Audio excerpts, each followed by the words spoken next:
Global AI spending is expected to hit $2.5 trillion, but the blank check honeymoon era of AI development is officially over. When skyrocketing infrastructure spending meets a reality check, costs go vertical while realized ROI flatlines in the trough of disillusionment. To deliver predictable returns, the market split the cost of intelligence. The price gap between premium and lightweight models is now 25 times. Defaulting to those premium, real-time tools for every task, what we call lazy integration, guarantees a burn rate that will quickly outpace revenue. Survival requires a specific trade-off. You have to invest in heavy upfront engineering effort to strip out long-term operational costs. There are 3 architectural levers that actually dictate your bill: your underlying infrastructure, how you call inference APIs, and how you align your models to specific tasks. Treating AI compute as a fixed utility cost is a fast track to bankruptcy. You have to treat it as a highly flexible architectural variable. Here is how you pull those levers. This table compares traditional hyperscalers to neoclouds. Neocloud spot instances drop hourly compute from $7 to $1, cutting bills by 85% and eliminating egress fees. But spot instances use idle capacity. The provider can reclaim that GPU with 30 seconds notice. If you are running a real-time production API or directly serving a user, having your server pulled offline mid-sentence is catastrophic. To survive those interruptions, your engineers have to build a robust checkpoint and resume system.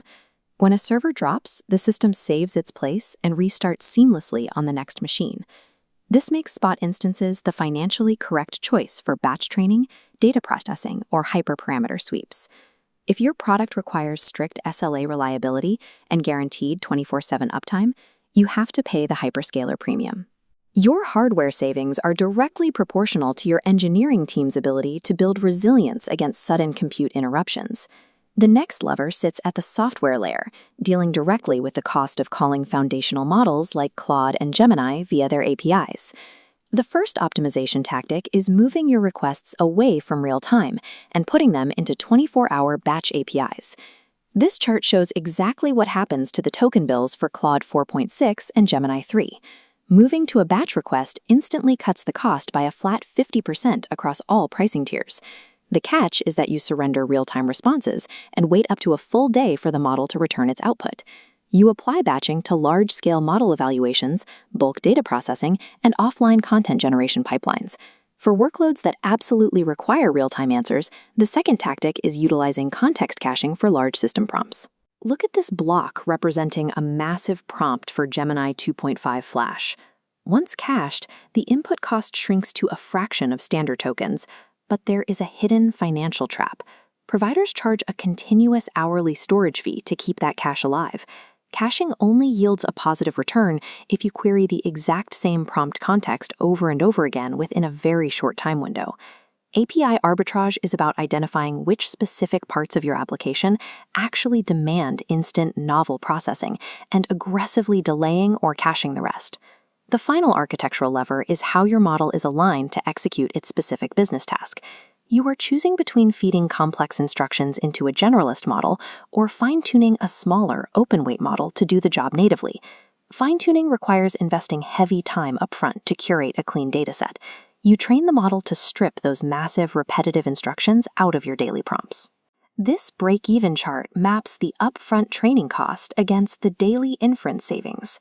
Because you are sending fewer input tokens, per-request latency and inference costs drop. In this example, the strategy pays for itself right at the 10,000 request mark. The primary operational downside is that fine-tuning destroys the model's generalist flexibility. It becomes locked in to one highly specific task. If your business scope, tone, or task requirements change, you can not just rewrite a prompt.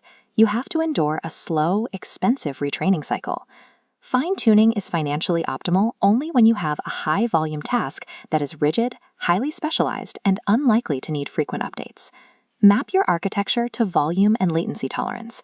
High-volume, asynchronous scale-ups must use neocloud spot instances and batch anti-edge.